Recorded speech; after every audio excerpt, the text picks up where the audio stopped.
হযরত ইবনে মুনাব্বা বলছেন লোকমান ছিল হযরত নবী আইয়ুব আলাইহিস সালামের ভাগ্নে। ইমাম বাইজাবি বলছেন হযরত দাউদ আলাইহিস সালামের সময়ে লোকমান ছিলেন। ইবনে আব্বাস বলছেন লোকমান আলাইহিস সালাম ছিলেন একজন আবিসিনিয়ার কৃতদাস। এইভাবে তার পরিচয় সম্পর্কে ভিন্ন ভিন্ন বর্ণনা এসেছে। যাই হোক, ও মুসলমান, সেই লোকমান হাকিম তার সন্তানকে ডাক দিলেন। ডাক দিয়ে তিনি যে প্রথম নসিহতটা করলেন, যে আয়াত আমি তেলাওয়াত করেছি, হে আমার বৎস, ডাক দিয়ে বলছে প্রথম উপদেশ, হে আমার বৎস, আমি তোমাকে যে উপদেশটা দিয়ে যাব সেই প্রথম উপদেশ হচ্ছে যে তুমি আল্লাহর সাথে কাউকে শরীক করবা না। এই জমিনটা যার, আসমানও তার, তুমিও তার, আমিও তার সৃষ্টি। আসমান জমিনে তার সমকক্ষ কেউ নাই। ইয়া বুনাইয়া লা তুশরিক বিল্লাহ, তুমি আল্লাহর সাথে কাউকে শরীক করবা না। ইন্না শিরকা লাযুলমুন আযীম, কারণ শিরক এটা মারাত্মক অন্যায়, এটা মারাত্মক অন্যায়, এটা মারাত্মক পাপ। বিদায় আল্লাহর সাথে কাউকে শরীক করা যাবে না। 2 নং ওসিয়ত আমি তোমাকে বলছি যে তোমার ঘরে যে পিতা মাতা আছে সেই পিতা মাতার সাথে তুমি সদ্ব্যবহার করো। আল্লাহ সুবহানাহু ওয়া তাআলা কুরআনুল কারীমের এক জায়গায় নয়, 2 জায়গায় নয়, 3 জায়গায় নয়, বারংবার প্রত্যেকটা জায়গায় প্রজাগায় এই মা বাবার ব্যাপারে আল্লাহ সুবহানাহু ওয়া তাআলা তাগিদ দিয়েছে। অথচ আজকের সমাজে দেখা যায় মায়ের কদর সমাজের মধ্যে নাই, বাবার কদর সমাজের মধ্যে নাই। মাকে আর সন্তান সম্মান করে না, বাবাকে সন্তান সম্মান করে না। আল্লাহ সুবহানাহু ওয়া তাআলা কুরআনুল কারীমের মধ্যে অথচ তার ইবাদতের পরপরই এই মা বাবার ব্যাপারে এলান দিয়েছে। আল্লাহ ডাক দিয়ে বলে ওয়া কাদা রাব্বুকা আল্লা তা'বুদু ইল্লা ইয়াহু ওয়া বিল ওয়ালিদাইনি ইহসানা। জুড়ে বলেন সুবহানাল্লাহ। আল্লাহ সুবহানাহু ওয়া তাআলা ডাক দিয়ে বলে এই দুনিয়ার মানুষ, তোমরা আমি আল্লাহর ইবাদতের পরে ইয়া রাসূলুল্লাহ, এই আমার বান্দা আপনার উম্মতের জন্য আমার প্রত্যাদেশ, আমার বান্দারা যেন আমার ইবাদতের পরে তাদের মা বাবার খেদমতের আঞ্জাম দেই, তাদের মা বাবাদের সাথে যেন সদ্ব্যবহার করে, উত্তম আচরণ করে।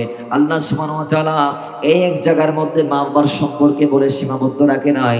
পরের আয়াত আবার বলছে, আরেক সূরার মধ্যে আবার বলছে, বারংবার বলেছে।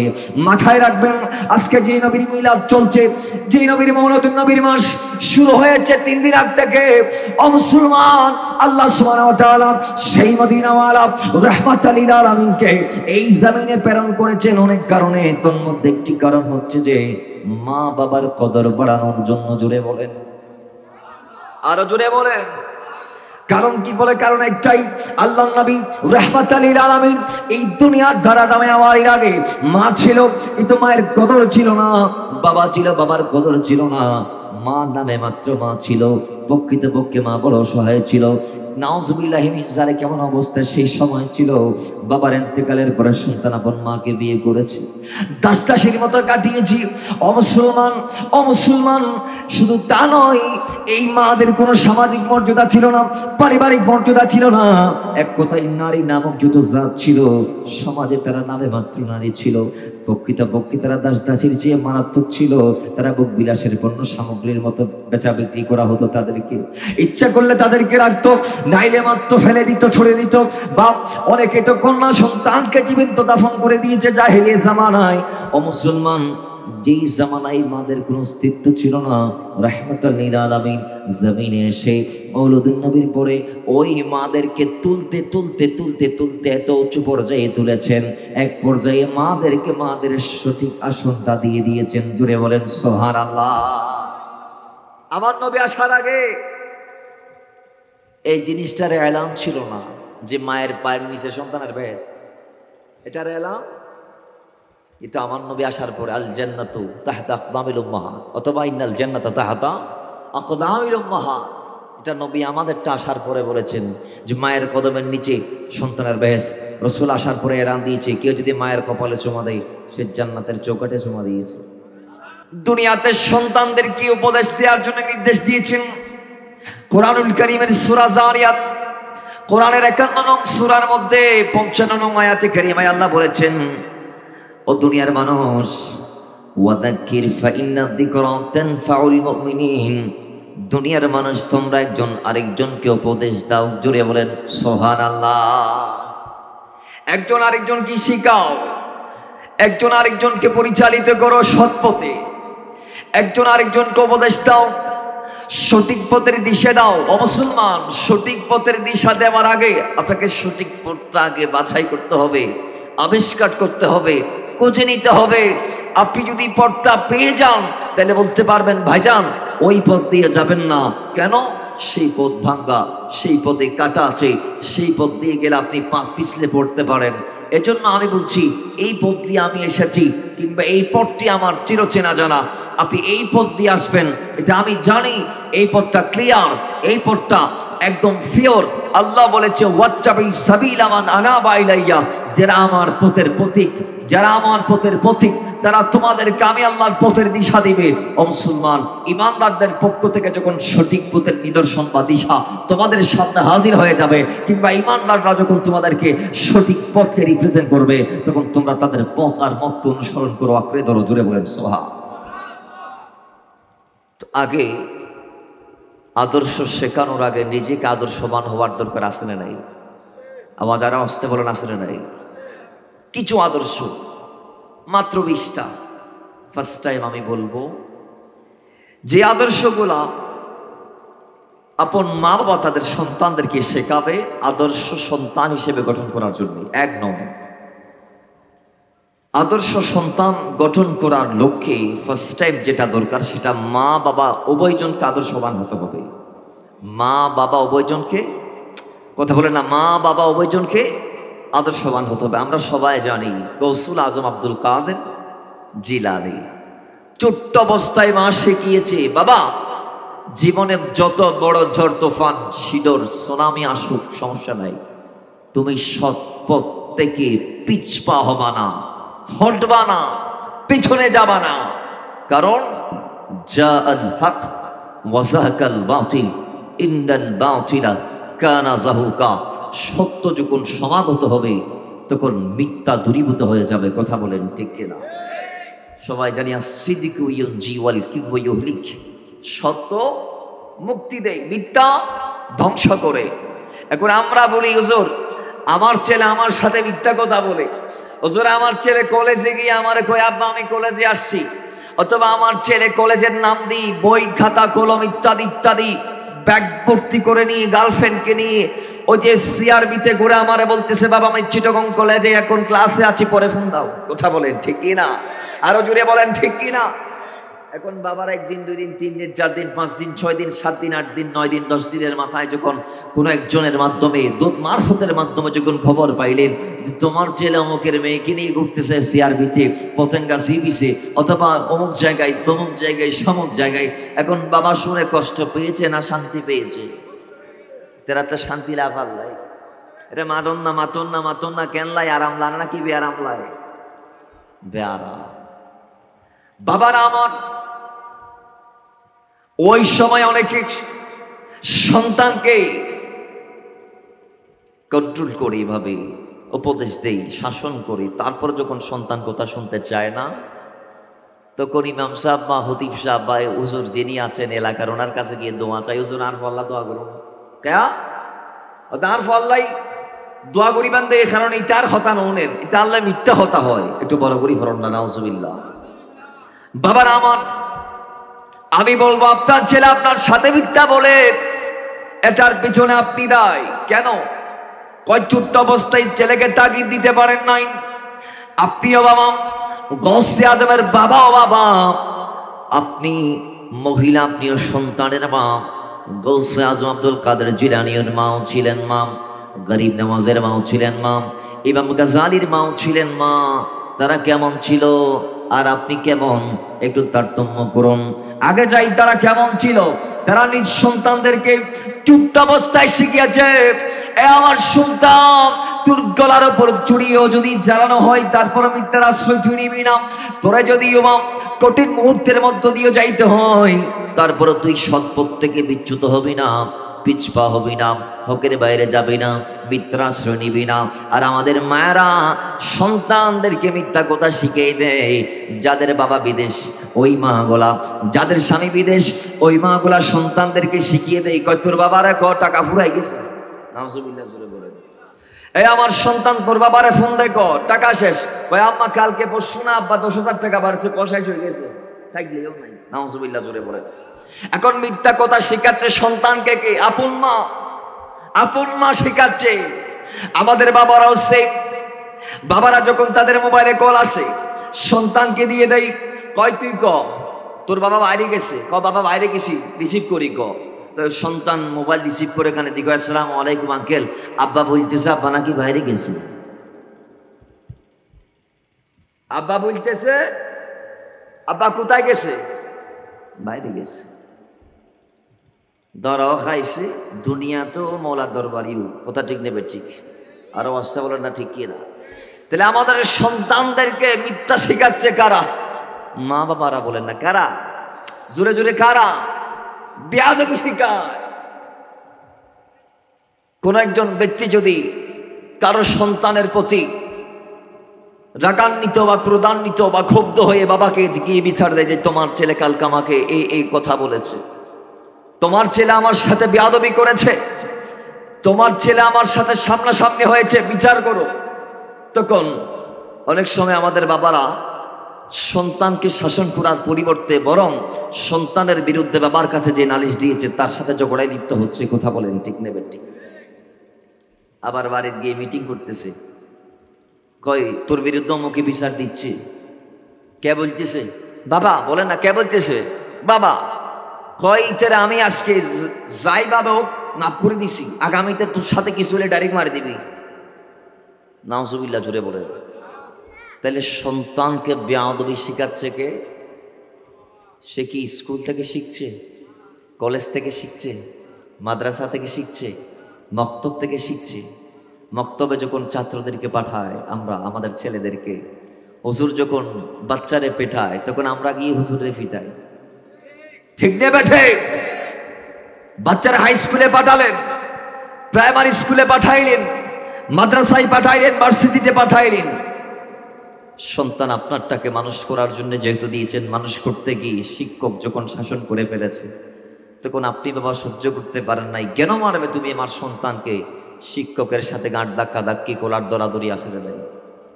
তা আপনার সন্তান কি কোনোদিন মানুষ হবে? আপনার থেকেই তো শিখছি। আপনি আজকে তার সামনে তার উস্তাদের গোলাপ ধরেছেন, সে 1 মাস পরে আপনাকে আর লাগবে না, সেই উস্তাদের গোলাপ ধরবে, ঠিক দেবে ঠিক? আজকে আমরা দেখতে পাচ্ছি সরকারের পট পরিবর্তন হয়েছে, অন্তর্বর্তীকালীন সরকার ক্ষমতায় এসেছে আলহামদুলিল্লাহ। কিন্তু সেই সুযোগে আমাদের দেশের কিছু কুলাঙ্গার ছাত্র নামের বেয়াদব, যারা ছাত্র হয়ে শিক্ষকের গায়ে আঘাত করছে মাথায়। আমি দেখতে পেরেছি একজন মাদ্রাসার প্রিন্সিপালকে এমন ভাবে মার দিচ্ছে তার ছাত্ররা মিলে। অসংখ্য এরকম ছাত্ররা মিলে প্রায় মাদ্রাসায় প্রধান শিক্ষক যিনি আছে, প্রিন্সিপাল বা ভাইস প্রিন্সিপাল বা ইউনিভার্সিটির বিসি, তাদেরকে পদত্যাগ করাতে বাধ্য করছে। ভাই আপনি ছাত্র, আপনার বাবাও যদি কোনো ভুল করে বাবার বিচার করার দায়িত্ব আপনার নয়। কথা বলেন ঠিক কি না? আপনি আপনার বাবার বিচার করতে পারেন না। আর আজকের সমাজটা এমন হয়ে গিয়েছে, এমন আমরা বানিয়েছি আর কি, যে আজকে হক বলার মতো সমাজে মুষ্টিময় কয়েকজন ছাড়া আর কেউ নাই। কথা বলেন ঠিক নেবে ঠিক? অন্যায় দেখলে সাথে সাথে প্রতিবাদ করার মতো ব্যক্তির আজকে বড় অভাব। বিদায় সমাজটা আজকে দিন দিন ধ্বংসের দ্বার প্রান্তে। অমুসলমান এই জন্যে সন্তানকে আদর্শ শিখানোর আগে মা বাবাকে আদর্শবান হতে হবে। 2 নাম্বার, সন্তানকে আদর্শবান বানানোর জন্য মা বাবাকে আল্লাহর দরবারে কান্নাকাটি রোনাজারি ফরিয়াদ করতে হবে, দোয়া করতে হবে। যার দরুন আমরা দেখেছি কোরআন কারীমে আল্লাহর নবীরা আল্লাহর দরবারে দোয়া করেছে, রব্বি হাবলি মিনাস সালিহিন, ও আল্লাহ আমাকে নেককার সন্তান দান করো, আমাকে নেককার সন্তান দান করো। দুনিয়াতে অনেক নবীর এই দোয়াটা করেছেন, রব্বি হাবলি মিনাস সালিহিন, আল্লাহ তুমি আমাকে একটা নেককার সন্তান দান করো।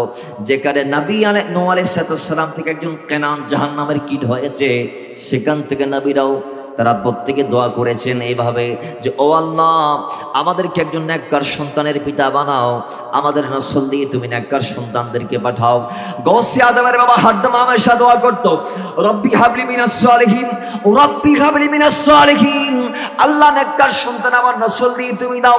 দোয়া করতে করতে করতে করতে একদিন যখন গৌসে আজমের আব্বা আম্মা যখন বার্ধক্যপনীত হয়ে যখন দুজন তাহাজ্জুদের নামাজটা শেষ করে মুসল্লার মধ্যে দাঁড়িয়ে বসে যখন দুজন হাত উঠায় আল্লাহর দরবারে দোয়া করলেন, ইয়া রব তাআলা তোমার দরবারে ফরিয়াদ করছি রব্বি হাবলি মিনাস সালিহিন, আল্লাহ তুমি আমাদেরকে একজন নেককার সন্তান দান করো।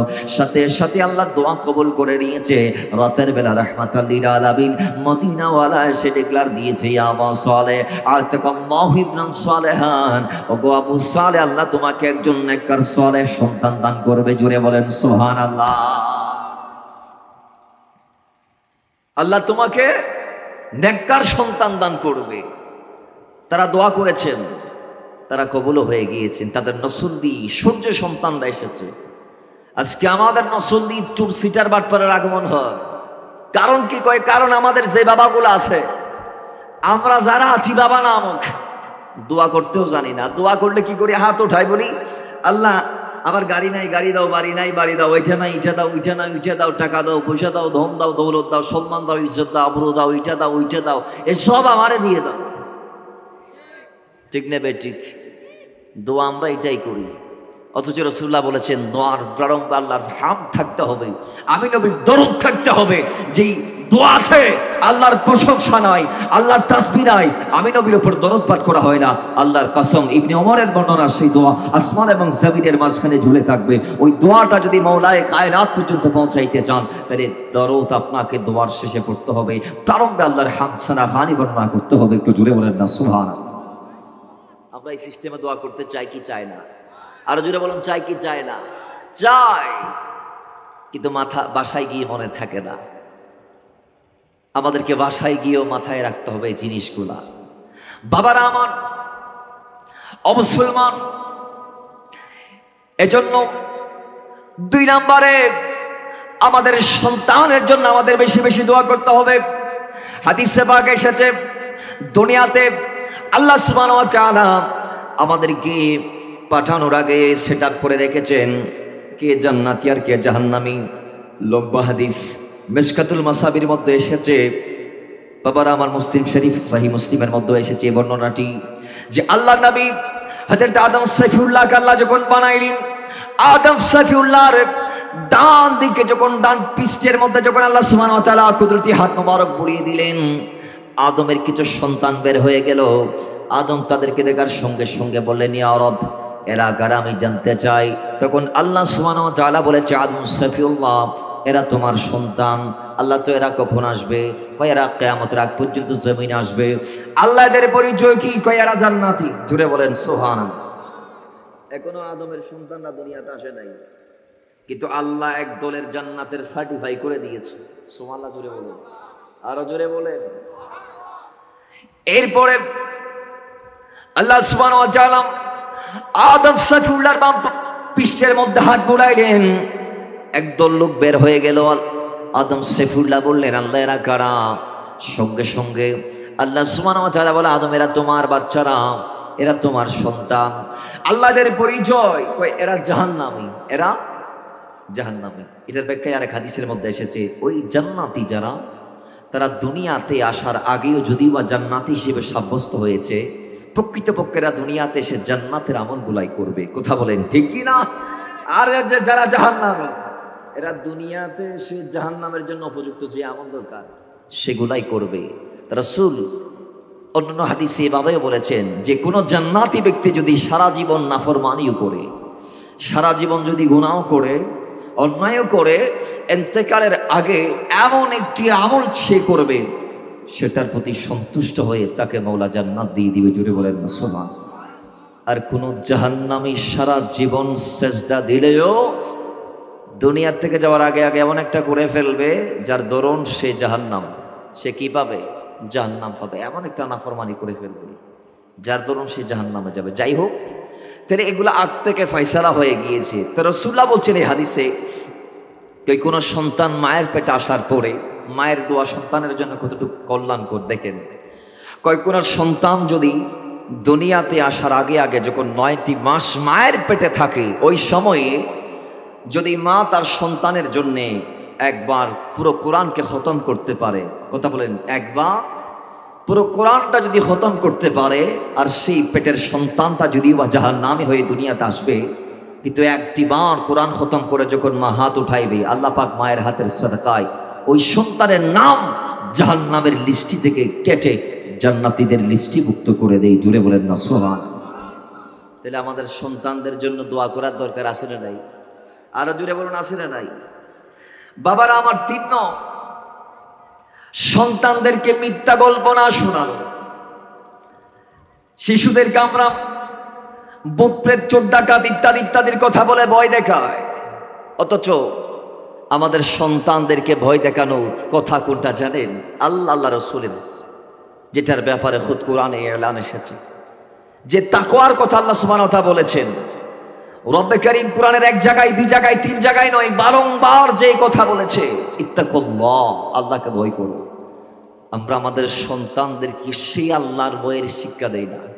ভূত আসবে, জিন আসবে, এইটা আসবে, ওইটা আসবে, পতন আসবে, হালুম আসবে, ওম আসবে, অমুক আসবে, ভুই আসবে, এগুলো আমরা সন্তানদেরকে এই কথাগুলা, এই মিথ্যা গল্প গুজব বানানো কাহিনীগুলা শোনাই, সন্তানদেরকে ভয় দেখাই। কথা বলেন ঠিক কিনা? অথচ কোরআন বলছে তোমরা তোমাদের সন্তানদেরকে আল্লাহর ভয়ের শিক্ষা দাও, আল্লাহর ভয়ের শিক্ষা দাও। কারণ আপনি যদি আপনার সন্তানটাকে মওলার কাছে দামি বানাইতে চান, তাহলে আপনাকে একটা জিনিস সন্তানকে শেখাইতে হবে, সেটা হচ্ছে তাকওয়া। জোরে বলেন সুবহান। আরো জোরে বলেন। কারণ কি? কারণ একটাই, দুনিয়ার কাছে টাকাওয়ালার দাম আছে, পয়সাওয়ালার দাম আছে। মুসলমান, আল্লাহ সুবহানাহু ওয়া তাআলা ডাক দিয়ে বলে, দুনিয়ার মানুষ, আমার কাছে টাকাওয়ালার দাম নাই, পয়সাওয়ালার দাম নাই, আমার কাছে magistrate, doctor, barrister, lawyer, advocate এগুলোর দাম নাই। আমার কাছে কার দাম আছে তোমরা জানো নি? বলে জেনে নাও, আমি আল্লাহ বলে দিচ্ছি, ইন্না আকরামাকুম ইনদাল্লাহি আতকাকুম। জুড়ে বলেন সুবহান।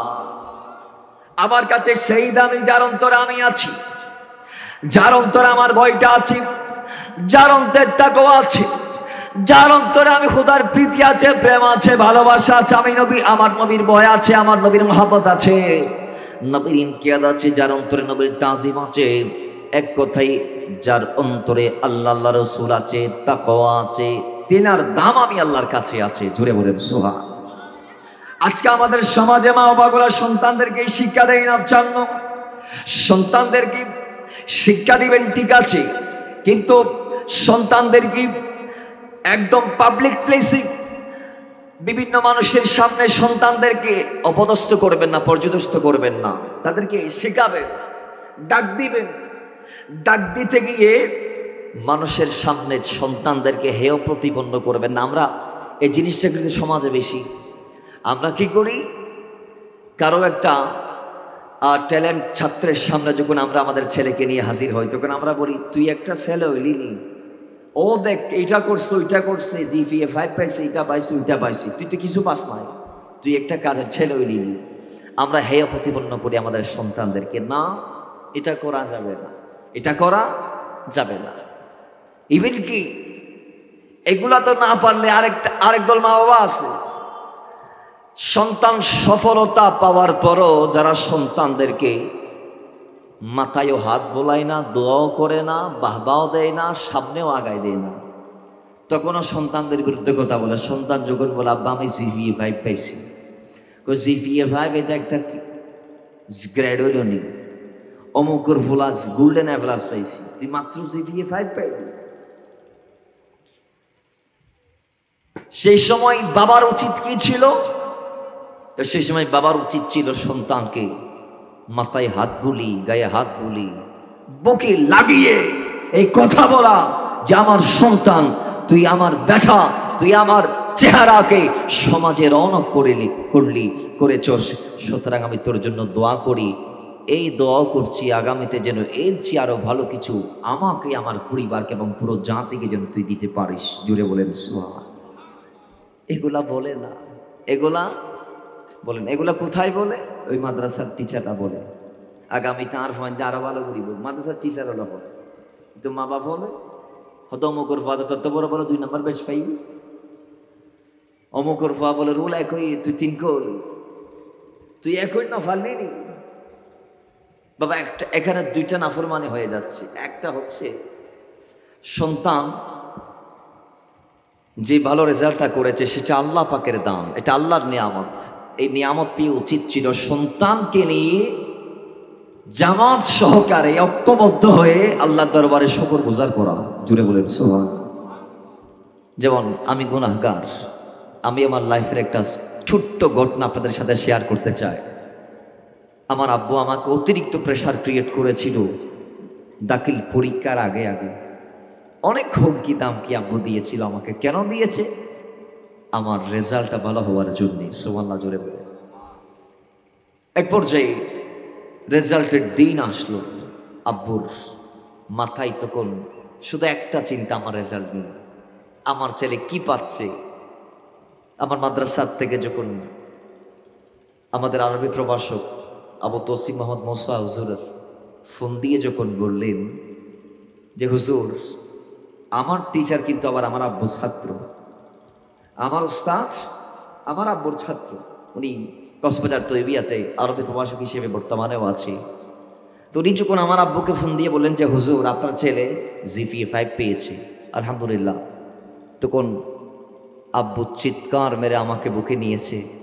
আব্বু এদিক দিয়ে কাঁদছে, এদিক দিয়ে আমি কেঁদেছি। এক পর্যায়ে কাঁদতে কাঁদতে বাবা ছেলে মিলে আল্লাহর দরবারে শুকরের সিজদা দিয়েছি। জোরে বলেন।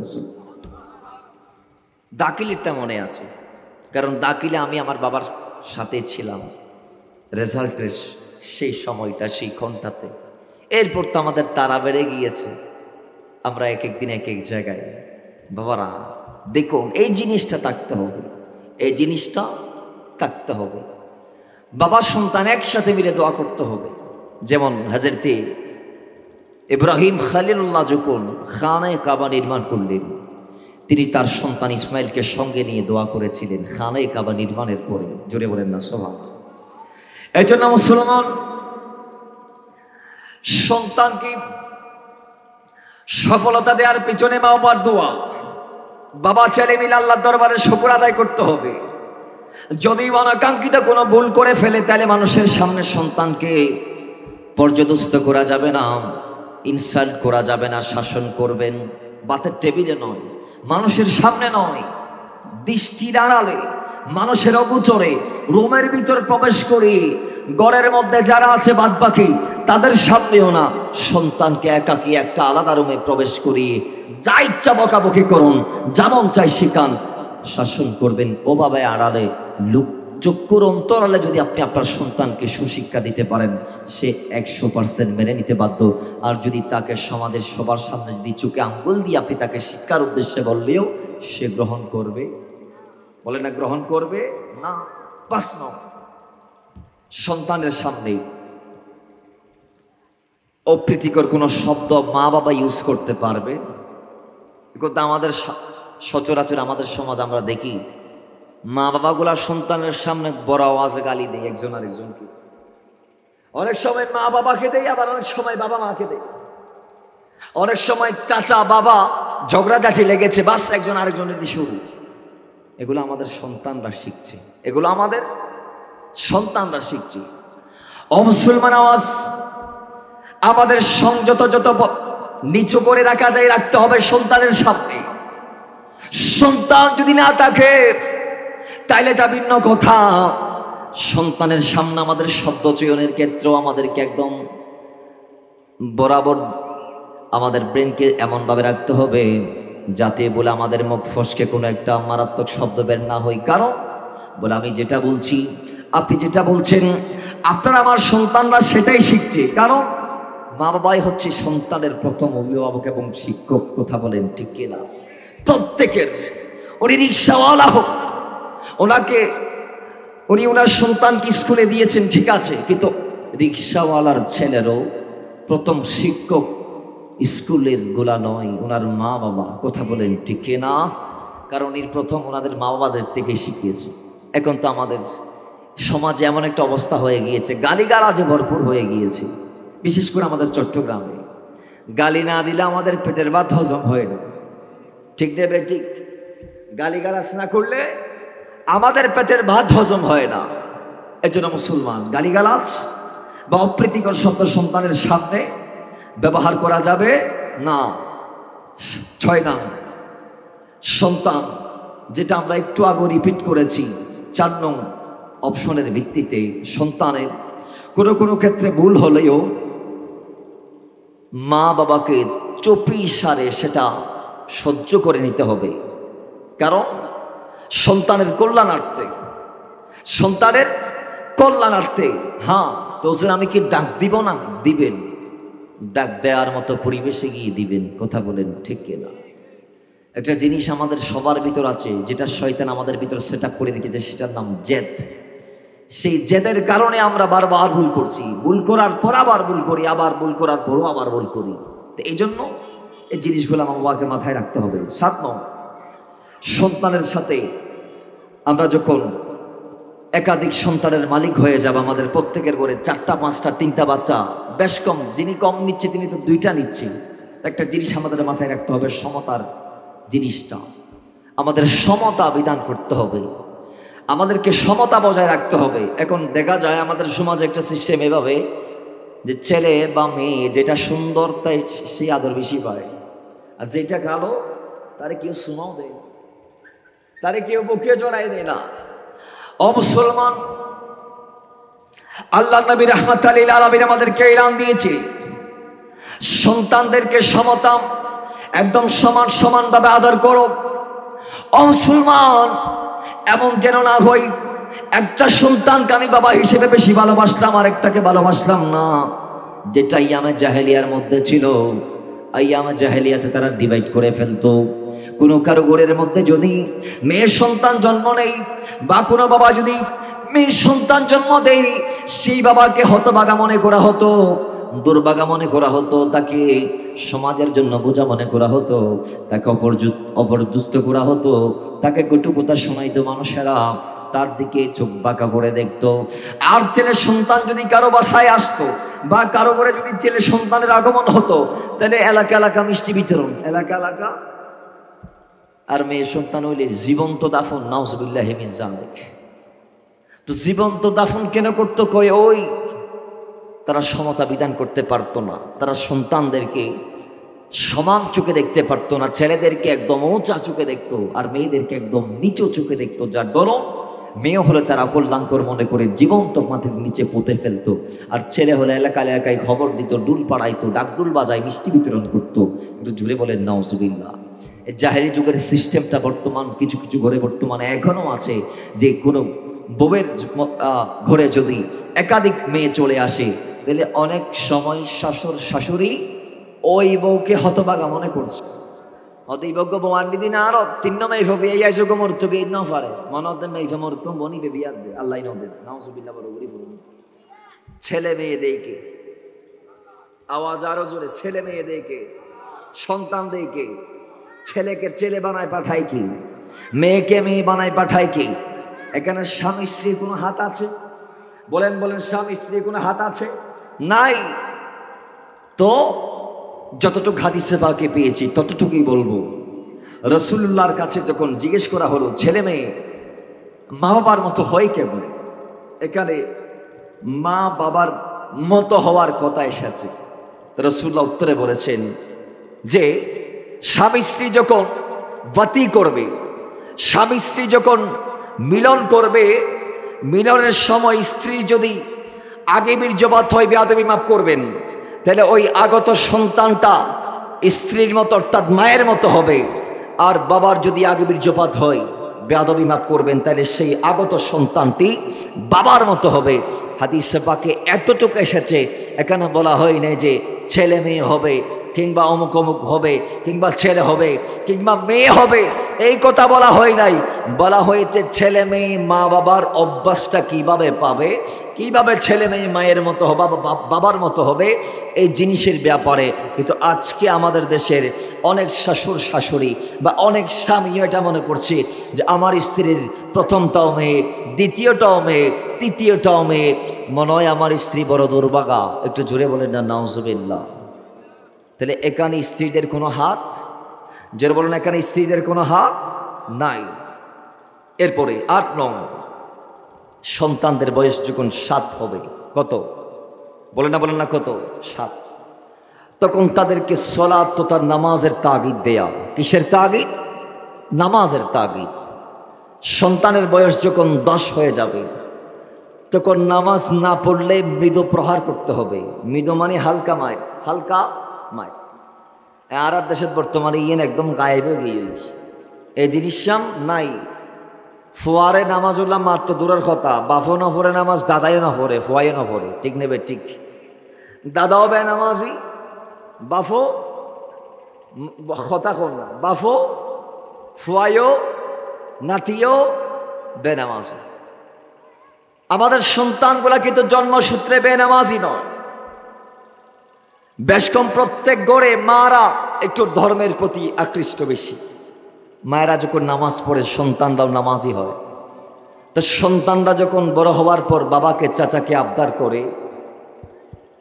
সন্তান যখন বড় হওয়ার পর বাবাকে মাকে চাচাকে আবদার করে যে আব্বা আমাকে একটু মসজিদে নিয়ে যাও, আমি নামাজ পড়বো, সুবহানাল্লাহ পড়ব। এবার দেখা যায় আমাদের বাবাগুলা সন্তানদেরকে সেই সময় মসজিদে নিয়ে যায় না। কেন? বাবারা বলে তুই মসজিদে গেলে উল্টা পাল্টা কোনো একটা করলে মানুষ আমাকে মন্দ কথা বলবে, বলে আসে না নাই, বলে না আসে না নাই। তো সন্তান অনেক সময় কান্নাকাটি করে মসজিদে যাওয়ার জন্য, বাবা নিয়ে যায় না। ছোট অবস্থায় বাবা নিয়ে না যাইতে সেই সন্তান ইসলাম থেকে, নামাজ থেকে এমন গাফেল হয়ে গিয়েছে। পরবর্তীতে সে যখন বালেগ হয়ে বড় হয়ে গিয়েছে, বাবা যখন তাকে নামাজ পড়ার জন্য বলছে, সন্তান এবার আর মসজিদমুখী হচ্ছে না, যাচ্ছে না। কারণ কি? কারণ আপনি দায়, আমি দায়। ওই যে আপনার আমার সন্তান যখন ছোট্ট অবস্থায় আমার আপনার সাথে মসজিদমুখী হতে চেয়েছে, আপনি তখন যদি নিয়ে যাইতে পারতাম, তাহলে আজকে আমার আপনার সন্তানকে নামাজের জন্য আপনাকে আমাকে বলা লাগতো না। তারা আমাদের ওই দেখানো পথ মত রীতি নীতি পদ্ধতিকে অনুসরণ করে আমরা না বললেও আজকে তারা মসজিদে ছুটে যাইতো। তো বোঝা গিয়েছে তারা যেদিন যাইতে চেয়েছে সেদিন আমরা তাদের পথ রুদ্ধ করে দিয়েছি। আজকে যখন আমরা তাদেরকে নিতে চাচ্ছি তখন তারা আর যাচ্ছে না। কথা বলেন ঠিক নেবে ঠিক। এজন্য সন্তানদেরকে 10 বছর থেকে নামাজের জন্য মৃদু প্রহার।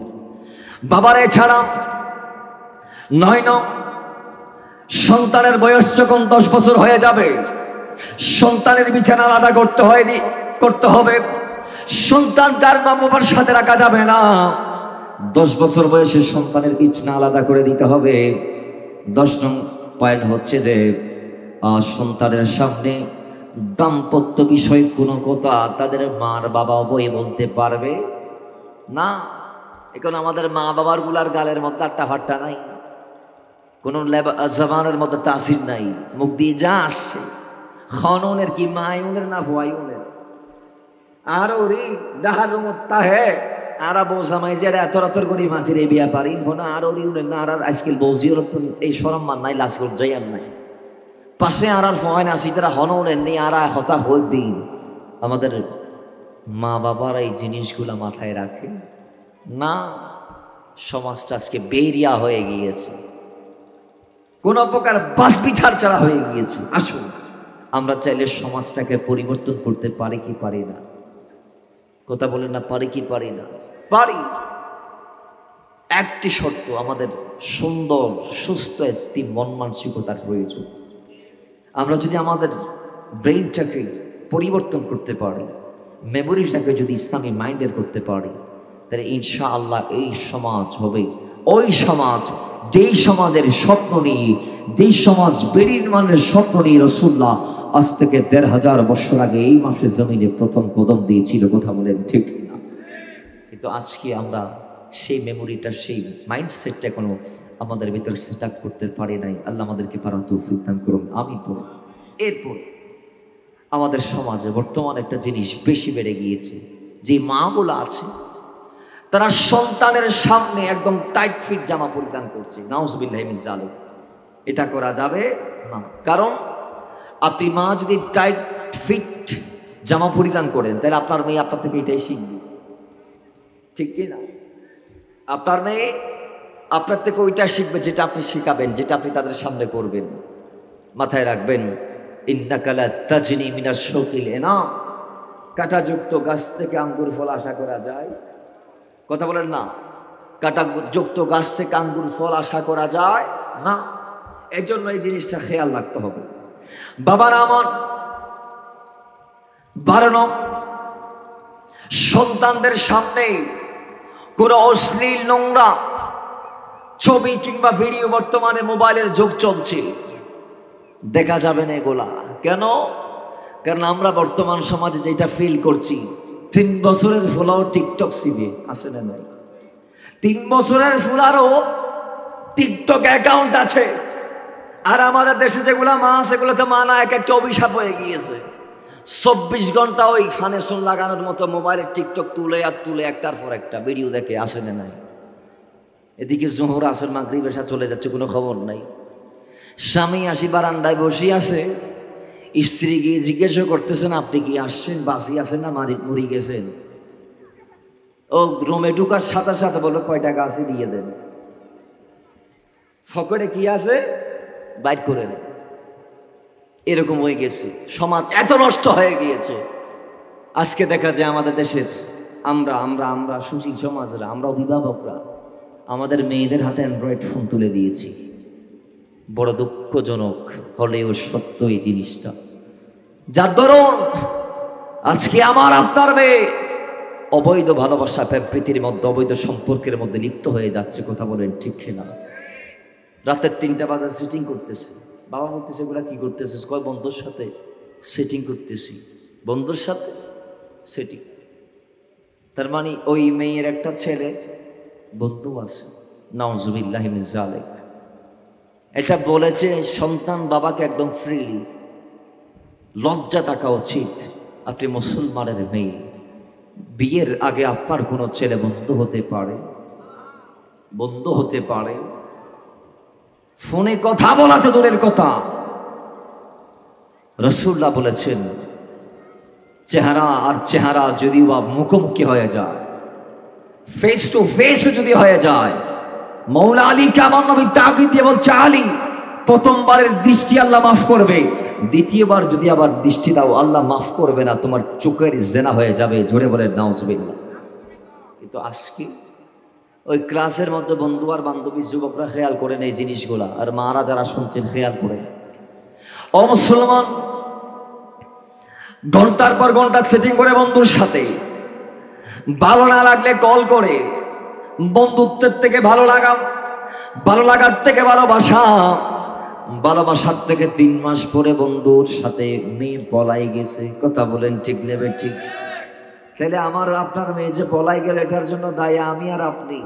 ওই মোবাইল নামক যদি ধ্বংস জিনিসটা না দিতাম, তাহলে আমার আপনার মেয়ে ঠিক থাকতো। কথা বলেন ঠিক না? সমাজে আজকে এই জিনিসটার বড় অভাব। সন্তানদেরকে আমরা সঠিক পথে পরিচালিত করছি না। যখন যেটা চাচ্ছে সেটা দিচ্ছে মা বাবা। একটা বারের জন্য ভাবছে না যে আমি আমার সন্তানের হাতে যেটা তুলে দিচ্ছি উনি চাচ্ছে বিদায়, এই জিনিসটা কি আদৌ ওর জন্য কল্যাণকর হবে, মঙ্গলজনক হবে, নাকি ওর ধ্বংসের কারণ হবে, নাকি ওর ধ্বংস ডেকে আনবে। জিনিসটা না ভেবে সন্তানের মহাব্বতে পড়ে, তার মায়ায় জড়িয়ে সন্তানকে তার আবদার পূরণ করতে গিয়ে মা বাবা যে জিনিসগুলো একের পর এক দিচ্ছে, একের পর এক দিচ্ছে, কোনো বাস বিচার ছাড়া। আমাদের মা বাবারা যদি একটু সেন্সিটিভ হতো, তাহলে সমাজের অন্তত এই করুণ পরিস্থিতি হতো না। কথা বলেন ঠিক কিনা? বাবারা আমার, 14 নং, সন্তানকে ইসলামী শিক্ষা দেয়া। কি কি?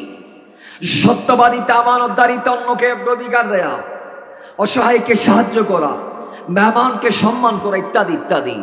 আজকে সমাজে এই জিনিসগুলো আমি মনে করি আমাদের বাবাগুলো এত বিজি সন্তানকে নিয়ে পরামর্শমূলক একটু বসি, একটু কথা বলি, অন্তত বাটের টেবিলে হোক, আমি একটু আমার সন্তানের খোঁজ খবর নেই। না, আজকে সমাজে জানাই, বাবা সকাল 6টায় ঘরের থেকে বের হয়ে যায়, সন্তান 10টায় বের হয়ে যায়, বাবা 12টায় আসে, সন্তান 2টায় আসে। বাবা ভাত খায় এক সময়, সন্তান খাচ্ছে আরেক সময়। বাবা রাতে সন্ধ্যায় বাসায় ফিরে এক টাইমে, সন্তান ফিরে আরেক টাইমে। তাহলে এইভাবে দেখা না হতে, এক ঘরে থাকার পরেও বাবার ছেলে দেখা না হতে না হতে না হতে না হতে এত দূরত্ব বাবার ছেলের মাঝে সৃষ্টি হয়ে গিয়েছে। এক পর্যায়ে এমনও পরিস্থিতি হচ্ছে যে সন্তান বাবার দিকে তাকাতে আজকে তার লজ্জা হচ্ছে, আর বাবা সন্তানের দিকে তাকাই তার চক্ষু লজ্জা হচ্ছে। যার দরুন আপনি দায়ী। কারণ আপনি যদি আমার সন্তানটাকে একটু সঙ্গে নিয়ে যদি খাওয়া দাওয়াটা করতে পারতাম, এক টেবিলে বসে যদি সবাই খাইতে পারতাম, সবার সুখ দুঃখ যদি শেয়ার করতে পারতাম, অথবা বিপদ আপদে যদি একজন আরেকজনের পাশে থাকতে পারতাম, অথবা ভালো করে যদি সন্তানকে গাইডলাইন দিতে পারতাম, তাহলে সমাজের আজকের এই অবস্থা হতো না। কথা বলেন ঠিক কি না? আজকে জানা মানবতার শিক্ষা সন্তানকে দেয় না। আজকে কয়টা মা কয়টা বাবা সন্তানকে শিখিয়েছেন যে মানুষের কল্যাণে ঝাঁপিয়ে পড়বি, কোনো ঘরে আগুন লাগলে ঝাঁপাই যাবে, কেউ মারা গেলে তাড়াতাড়ি তৎক্ষণাৎ তড়িঘড়ি করে তার বাসায় যাবে, অথবা সমাজ সংস্কারমূলক যে কাজগুলো আছে সেগুলো করবি, এগুলো শেখায় না। নিজের ইচ্ছার উপর আরেকজনকে প্রাধান্য দিবি। তোর একটা জিনিস করতে মন চাচ্ছে, আরেকজনের সেটা মন চাচ্ছে, তুই না করে তারে করার সুযোগ করে দিবি। এগুলো তো আমাদের মা বাবারা সন্তানদেরকে শেখায় না, শেখায় না। বেয়াদবি শেখায়। কি শেখায়? বেয়াদবি। বাবার সাথে বাজারে কার সাথে ঝগড়া হয়েছে, সন্তান রাশি বলে দিছে, সন্তান গিয়ে তার সাথে মারামারি শুরু করে দিয়েছে বাজারে গিয়ে। আসলে ভাই বলেন না, আসলে ভাই আমার কথাগুলো আপনাদের কি গায়ে পড়ছে? গায়ে পড়লে আমি মাপ চেয়ে নিচ্ছি, আমার কিছু করার নাই। আমাকে হক বলতে হবে। আজকে তো যদি আমি হক না বলে এখান থেকে ফেরত যাই, কাল কিয়ামতের মাঠে মুস্তাফার দরবার আমাকে জবাবদিহিতা করতে হবে। রসুল যদি বলে তোমাকে দিয়েছিল এক বিষয়, তুমি কথা বলে আসছো আরেকগুলা, কি কারণ? কি আমি কি বলবো? আর আমরা যারা দায়ী আল্লাহ আছে, আমাদের দায়িত্ব এগুলো আপনাদের কাছে পৌঁছিয়ে দেয়া। মানা না মানা আপনাদের কথা, আল্লাহ মানার তৌফিক দান করুন। আমিন পড়ুন। সন্তানদেরকে ইসলামের যে মৌলিক যে বেসিক জিনিস আছে সেগুলো সম্পর্কে ধারণা দেয়, যেমন ঈমান, ইসলাম, আল্লাহর ভয়, পাঞ্জেগানা সালাত, কোরআন তেলাওয়াত, প্রয়োজনীয় দোয়া, জিকির, সূরা ইত্যাদি ইত্যাদি ইত্যাদি ইত্যাদি। আজকে মুসলমানের ছেলেদেরকে যদি জিজ্ঞেস করা হয় ঈমান কাকে বলে, বা ঈমান কি, মা বানাল ঈমান, না আমাদের অনেক ছেলে বলতে পারবে না, অনেক ছেলে বলতে পারবে না। তো এই জিনিসটার পেছনে দায়ী কারা? মা বাবারা বলেন না কারা? সন্তানদেরকে যখন কিয়ামতের দিন আল্লাহ ডাকবেন, তোরা এইটা কেন করলি, তোদেরকে তো জাহান্নামে যাইতে হবে, তখন সন্তানরা দুষ্টা আপনার আমার গাড়ে চাপাই দিবে, বলবে আল্লাহ আমার বাবা যদি আমার নামাজের কথা বলতো, তাহলে আমার সাধ্য আছে নামাজ না পড়ার। হায় হায় হায়, সন্তান এখন 1 নম্বর ফাক্কা মুসল্লি হয়ে যাবে কিয়ামতের দিন। সন্তান ফাক্কা মুসল্লি, সন্তান বলবে আল্লাহ আমার মা বাবা যদি আমাকে নামাজের তাগিদটা দিত, তাহলে আমার কি সাধ্য আছে নামাজ না পড়ার? তো সুতরাং মা বাবা বলে নাই বিদায় আমি করি নাই, পড়ি নাই, সালাত আদায় করি নাই। কেন? ওই মা বাবা শেখায় নাই বিদায়। আল্লাহ জাহান্নামে যদি দিতে হয় আগে মা বাবাকে দাও, পরে আমাদেরকে দিও, নতুবা আমাদের পিছনে রশি বেঁধে তাদেরকে দাও, আমরা তাদেরকে টেনে হিঁচড়ে জাহান্নামে নিয়ে যাব। জুড়ে বলেন নাও। তাহলে আপনি যদি আপনার দায়িত্ব পালন করতে না পারেন, আপনার সন্তান আপনাকে টেনে হিঁচড়ে কোথায় নিয়ে যাবে? জোরে বলেন না, কোথায় নিয়ে যাবে? জাহান্নামে নিয়ে যাবে। তো জাহান্নাম থেকে বাঁচতে হলে, জাহান্নাম থেকে বাঁচতে হলে ফার্স্ট টাইম আপনাকে আপনার সন্তানদেরকে এই শিক্ষাগুলা দিতে হবে। ইসলাম কাকে বলে, ঈমান কাকে বলে, কলমা কি, নামাজ কি, রোজা কি, ইসলামের বেসিক কি, হুব্বে রাসূল কি, আল্লাহর ভয় কি, ইসলাম কাকে বলে, মানবতা কাকে বলে, আদর্শের যে ধর্মে আমরা পালন করছি আদৌ কি আমাদের মাঝে আদর্শ আছে, কিংবা আদর্শ কাকে বলে, জিনিসগুলা একটার পর একটা একটার পর একটা বাই সিরিয়াল আপনি যখন আপনার সন্তানকে দিবেন, ইনশাআল্লাহ আল্লাহ আল্লাহ পাক যদি চাহে তো আপনার সন্তান সেই রকম হয়ে যাবে যেরকম আপনি চাচ্ছেন। জুড়ে বলেন সুবহানাল্লাহ। আল্লাহ আমাদের দায়িত্ব আদা করার তৌফিক দান করুন। আরো জুড়ে বলে এরপরে আমাদের সন্তানদেরকে অন্যের অধিকার সম্পর্কে সচেতন করতে হবে, যেমন পিতা মাতা, ভাই বোন, প্রতিবেশী, শিক্ষক, ক্লাসমেট, বন্ধু বান্ধব, আত্মীয় স্বজন ইত্যাদি ইত্যাদি। 18 নং সামাজিকতার শিক্ষা দিতে হবে আমাদের সন্তানদেরকে, যেমন সালাম দেয়া, বৈঠকে বসার ভদ্রতা, মানুষের সাথে কথা বলার ভদ্রতা, আর কারো বাড়িতে ঢোকার আগে যে অনুমতি দিতে হয় ইসলামের সে সিস্টেম, এগুলা। এরপরে 19 নং আমাদের সন্তানদেরকে কম্পিউটার, ইন্টারনেট, মোবাইল ইত্যাদি কিংবা টেকনোলজির ব্যবহারের আদব কায়দা শিক্ষা দিতে হবে। এগুলা যাতে আমরা অন্যায় ব্যবহারটা না করি, এগুলার যেন আমরা মিস ইউজটা না করি, এই জিনিসগুলাকে সোশ্যাল নেটওয়ার্কিংয়ের যে সিস্টেমগুলো আছে এগুলাকে যেন আমরা ভিন্ন কাজে প্রবাহিত না করি, ওই সাইটগুলা যেন আমাদের ক্ষতির কারণ না হয়, এই ব্যাপারে সচেতন করতে হবে। কারণ কি? কারণ এই যুগে মোবাইল আছে, এই যুগে একটা সময় মোবাইল ছিল না, কিন্তু এই যুগে মোবাইল যেহেতু আছে, তো মোবাইল হচ্ছে একটা পাত্রের মতো। পাত্র নিয়ে যেমন আপনি পানি খাইতে পারবেন, তেমনি আপনি হারাম পানীয় খাইতে পারবেন, মদ খাইতে পারবেন, নেশা জাতীয় যে পানীয় আছে সেগুলো সেবন করতে পারবেন। আর এই পাত্রটা দিয়ে আপনি চাইলে পানি খাইতে পারবেন, দুধ খাইতে পারবেন, মধু খাইতে পারবেন। বলুন পানি পাক নাকি না পাক? জায়েজ না না জায়েজ? হন জায়েজ। আর মদ? তা আমরা যদি আমাদের সন্তানদেরকে এরকম একটা পাত্র দিই, তাহলে বলে দিতে হবে এই বেদি ফানি খাবে দি, মদ না খাইস, এই বেদি মাতন না, এই বেদি কি খাবি? ফানি খাবি, মদ না খাইস। এই জিনিসটা মোবাইল দিয়েছেন, ভালো কথা, ওটা উল্টো ফাল্টা না করিস। কি না করিস? উল্টো ফাল্টা না করিস। ফুট আপনি চাইলে একটা মোবাইলকে নিয়ে ইসলামের ব্যাপার আপনার যত অজানা বিষয় আছে আপনি জানতে পারবেন একটা একটা। বর্তমানে গুগলে এমন কিছু নাই যেটা খুঁজে পাওয়া যায় না, যেটা খুঁজে ওষুধের নাম মারেন চলে আসবে, কোন ওষুধ কোন কাজের জন্য ব্যবহার করা হয় এটাও চলে আসবে।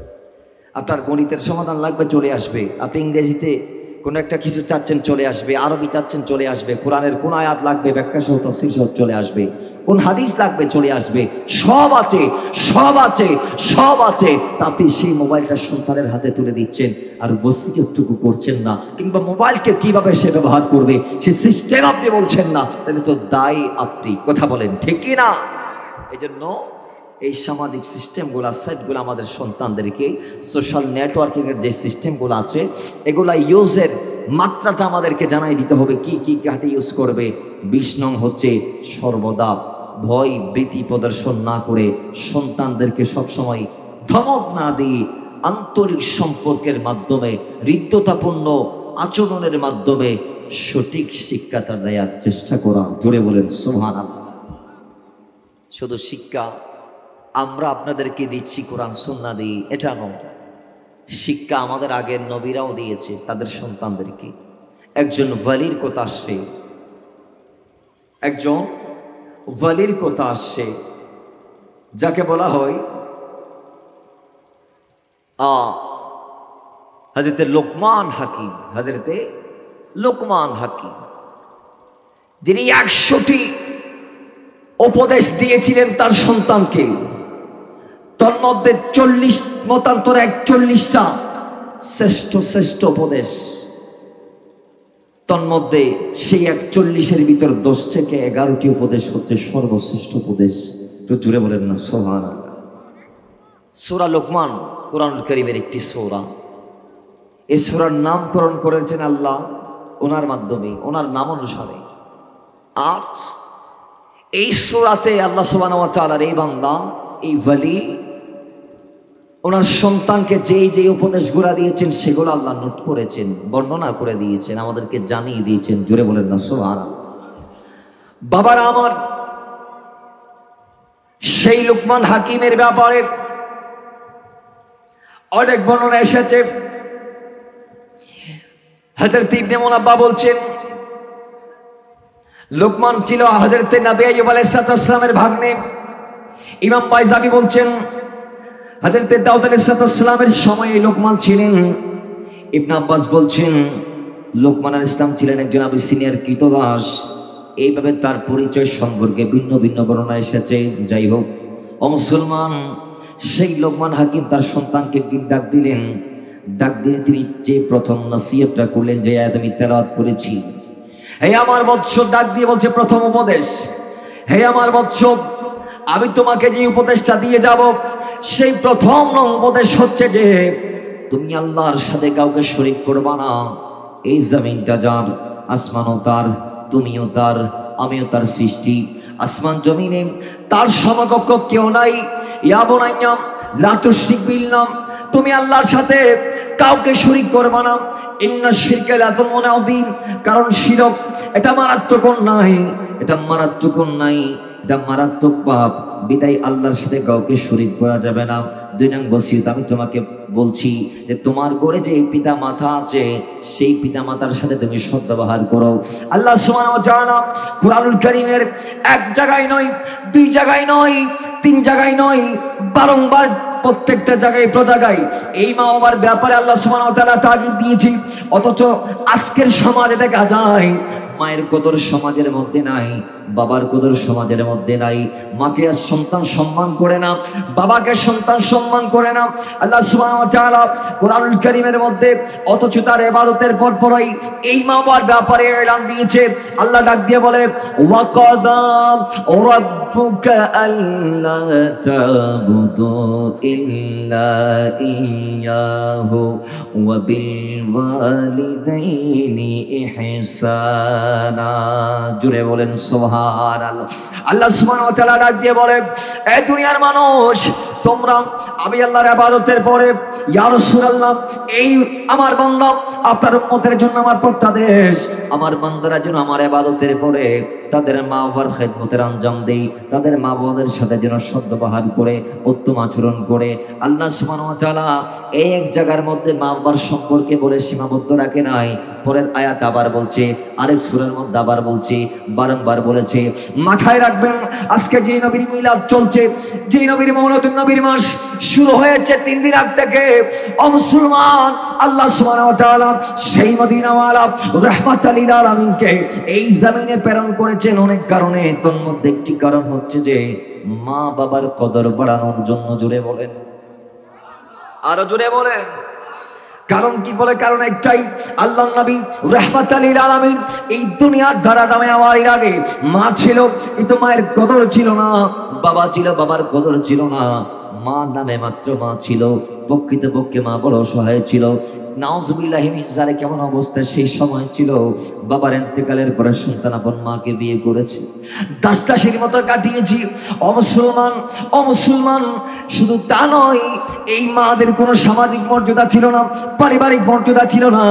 এক কথায় নারী নামক যত জাত ছিল সমাজে তারা নামে মাত্র নারী ছিল। প্রকৃতপক্ষে তারা দাসদাসীর চেয়ে মারাত্মক ছিল। তারা বুক বিলাসের পণ্য সামগ্রীর মতো বেচা বিক্রি করা হতো তাদেরকে। ইচ্ছা করলে তাদেরকে রাখতো, নাইলে মারতো, ফেলে দিত, ছড়ে দিত। বা অনেকে তো কন্যা সন্তানকে জীবন্ত দাফন করে দিয়েছে জাহেলিয়া জামানায়।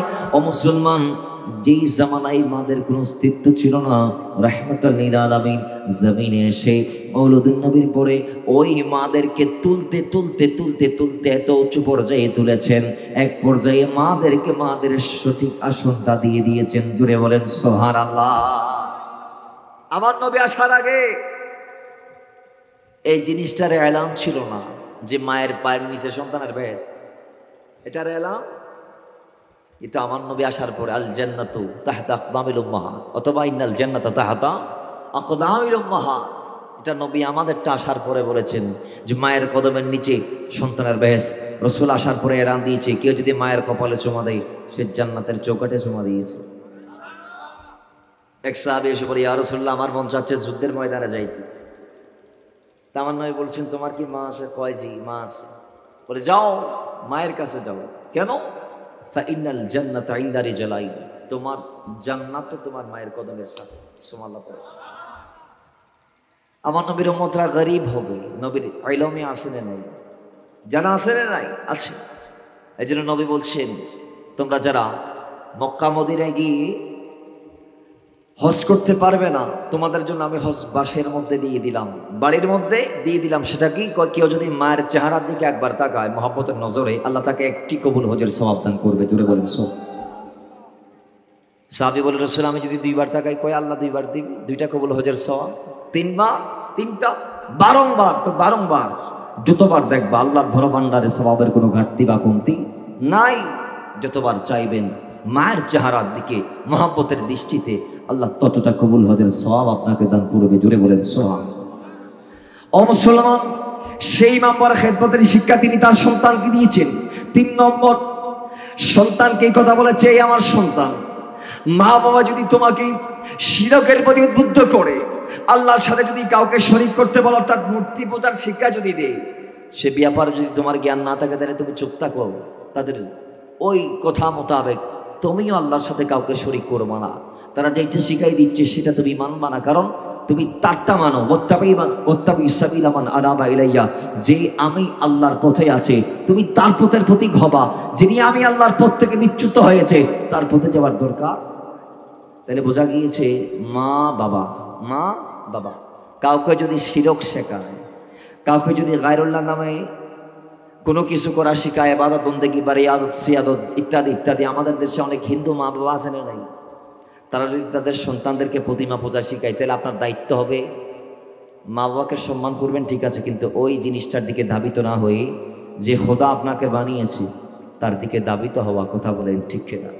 আপনি মন্দিরে গিয়েছেন, আলহামদুলিল্লাহ, আপনার মন ভালো লেগেছে, ঠিক আছে, যান, সমস্যা নেই, গিয়ে একবার চিন্তা করুন কি ওই মন্দিরে যে মূর্তি বা প্রতিমাগুলো আছে সেগুলা যেমন আপনি হয় নাই, সেগুলা যেমন কেউ একজন বানিয়েছে, সেম দ্যাট আমিও আপনি হয় নাই। এই আসমান এই জমিনটা আপনি হয় নাই, এই আসমান এই জমিনও কেউ একজন বানিয়েছে। বলুন, যিনি আসমান জমিন আমাকে আপনাকে বানিয়েছে তিনি কে? আওয়াজে বলেন তিনি কে? সেই আল্লাহর গোলামি আমরা করতে চাই কি চাই না? আওয়াজ বলুন, চাই কি চাই না? তৃতীয়ত, সন্তানকে উপদেশ দিচ্ছি, সে আল্লাহর সাথে কাউকে শরীক করা যাবে না। চতুর্থ, অন্যায়ের ব্যাপারে কঠোর হস্তে দমন করতে বলেছেন, নিষেধ করেছে। পঞ্চম, নামাজ সম্পর্কে বলেছেন, বৎসর নামাজ কায়েম করো। এরপর ষষ্ঠত বলেছেন সন্তানকে বিনয় নম্রতার শিক্ষা। যে সন্তান তুমি 8 নং বলেছেন যে সন্তান তুমি যখন সমাজের রাস্তা দিয়ে হাঁটবা তখন সৎ কাজের প্রতি উদ্বুদ্ধ করো, আদেশ দাও, আর অসৎ কাজে নিষেধ করো। এরপরে শিখিয়েছেন ধৈর্যশীলতা। কি? ওই তোমার সামনে তুমি তোমার হায়াত গুজার করতে গিয়ে অনেক বিপদ আপদ বালা মুসিবত আসবে, বিপদে তোমাকে ধৈর্য ধারণ করতে হবে। জোরে বলেন না সুবহানাল্লাহ। আমাদের এই জিনিসটার বড়ই অভাব, ধৈর্য। আমরা একটা কথা সবাই জানি, যার জীবনে ধৈর্য কম তার জীবনে হতাশা বেশি, আর যার জীবনে ধৈর্য বেশি তার জীবনে সফলতা বেশি। ধৈর্য যার জীবন আছে সে কামিয়াব। যেমন মওলা হুসাইন, আল্লাহ বলেছেন, মান তাওয়াদা লিল্লাহ রাফাহুল্লাহ, যিনি আল্লাহর জন্য সহ্য করে সের ঝুঁকাবে তার শান বাড়িয়ে দিবে কে? আরো জোরে বলেন। ধৈর্য ধরার দরকার আছে না নাই? আল্লাহ বলছে, ধৈর্যশীলদের সাথে আমি আছি, ইন্নাল্লাহা মা'আস সাবিরিন, আমি আছি। তা আল্লাহ যদি কারোর সাথে থাকে তাহলে তার কোনো ভয় আছে? বলেন না ভাই, কোনো ভয় আছে? নাই। এজন্য বলেছেন সন্তান, বিপদে তোমাকে ধৈর্য ধারণ করতে হবে। এরপরে শিখিয়েছেন যে তুমি মানুষের থেকে কখনো মুখ ফিরিয়ে নিবে না। কেমন? মানুষ বিপদে পড়বে, আপদে পড়বে, সুখ দুঃখ সবার আছে। মাথায় রাখবেন, একটা দিন 12 ঘন্টা আমাদের কালো দেয়, এরপরে রাত আছে আবার 12 ঘন্টা, ওটা আমাদেরকে অন্ধকারে রাখে কি রাখে না? তাহলে আলো অন্ধকারের সংমিশ্রণে আল্লাহ পূর্ণ 24 ঘন্টাকে সাজিয়েছে। অর্ধেক রাত, অর্ধেক দিন, অর্ধেক অন্ধকার, অর্ধেক আলোকিত। এইভাবে প্রত্যেকটা মানুষের জীবনে সুখ আর দুঃখ দুটোটাই থাকবে, কিন্তু প্রত্যেকের সুখ দুঃখে আমাদেরকে পাশে থাকার দরকার আছে না নাই? জোরে বলুন না, আসলে নাই? না অমুকে বিপদে পড়ছে আমি খুশি হবো। এখন তো আমরা বলি, কেউ যদি এসে বলে অমুকের ছেলে মারা গেছে, কয় আল্লাহর গজব ফজ্জে দেয়, নাউজুবিল্লাহ, জোরে বলে।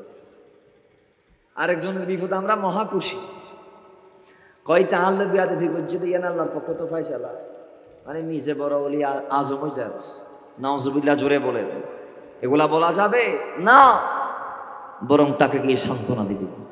এরপরে লোকমান হাকিম তার সন্তানকে উপদেশ দিয়েছে, অহংকার রত অবস্থায় জমিনে কদম দিয়ে চলাফেরা করবো না, কারণ জমিন ওই জমিন যে জমিন তোমার আগে অনেক অহংকারীকে খেয়ে নিয়েছে।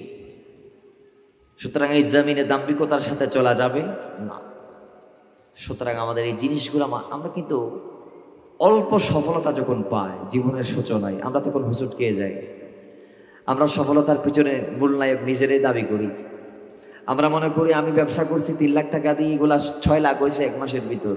এগুলার জন্য আমার অক্লান্ত পরিশ্রমই দায়ী। আমি যদি পরিশ্রম না করতাম তাইলে এই পর্যায়ে আসতে পারতাম না, আমরা মনে করি এইটা।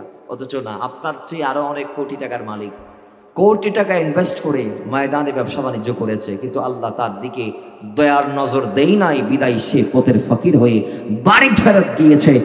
আর আপনাকে দয়া করেছি বেদে আপনি ছোট্ট ব্যবসায়ী 3 লাখ থেকে 1 মাসের ভিতরে 6 লাখ টাকার মালিক হয়ে গেলেন। জুড়ে বলেন সোহাব। তাইলে আমার আপনার সফলতার পিছনে আমি আপনি দায় না, আল্লাহ দায়।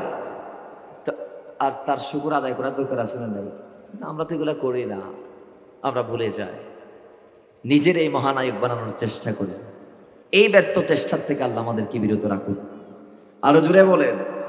এরপরে সন্তানকে হযরতে লোকমান হাকিম শিক্ষা দিলেন বিনয়ের, সর্বশেষ 10 নম্বর বিনয়ের শিক্ষা দিলেন, যে পৃথিবীতে বিনয়ভাবে নম্রভাবে একদম মধ্যম পন্থায় অবলম্বন করে তুমি চলাফেরা করবা। আমাদের সমাজে আমাদের সন্তানদের বিনয়ের বড় অভাব, বিনয়ের কিন্তু বড় অভাব। আমরা আমাদের সন্তানদেরকে সুশিক্ষাটা যদি দিতে পারি ইনশাআল্লাহ, তাহলে আগামীতে আমাদের সমাজটা সেই সমাজ হবে যে সমাজের স্বপ্ন রাসূল দেখেছেন, যে সমাজের স্বপ্ন বিনির্মাণ করার জন্য রাসূলুল্লাহ জমিনে এসেছেন। আল্লাহ পাক আমাদেরকে সেই সমাজ, সেই স্বপ্ন রাসূলুল্লাহর বাস্তবায়ন করার তৌফিক দান করুক। আমি লাস্ট যে আয়াতে কারিমা তেলাওয়াত করেছি, আল্লাহ বলছে জান্নাতি নারী পুরুষদের পরিচয় সম্পর্কে একটি আয়াত। আল্লাহ বলছে ইন্নাল্লাহা আশতারা মিনাল মুমিনিনা আনফুসাহুম ওয়া আমওয়ালাহুম বিআন্না লাহুমুল জান্নাহ।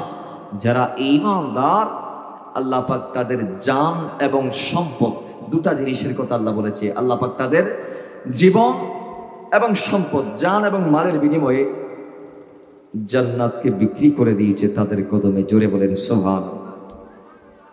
আল্লাহ ঈমানদারের জানও নিয়ে নিয়েছেন, মালও দিয়ে নিয়েছেন। বিআন্না লাহুমুল জান্নাহ, জান্নাতের বিনিময়ে তাদেরকে আল্লাহ জান্নাত দিয়ে দিয়েছেন। তাহলে বোঝা গেল জান্নাতি যিনি নারী বা জান্নাতি যিনি পুরুষ, তার কাছে জানের ভয়ও থাকতে পারে না, সম্পদের লোভ লালসা ভয়ও থাকতে পারে না।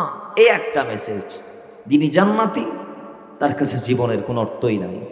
বড় আয় করে এই জীবন আল্লাহ দিয়েছে, যাবে একদিন, কিন্তু সেই জীবনটা তখন দামি হবে যখন জীবন আমারটা বা আপনারটা আপনি আমি রাসূলদার সঠিক পথে আর মতে কোরবান করতে পারবো। আল্লাহ আমাদেরকে করার তৌফিক দান করুক, আমিন।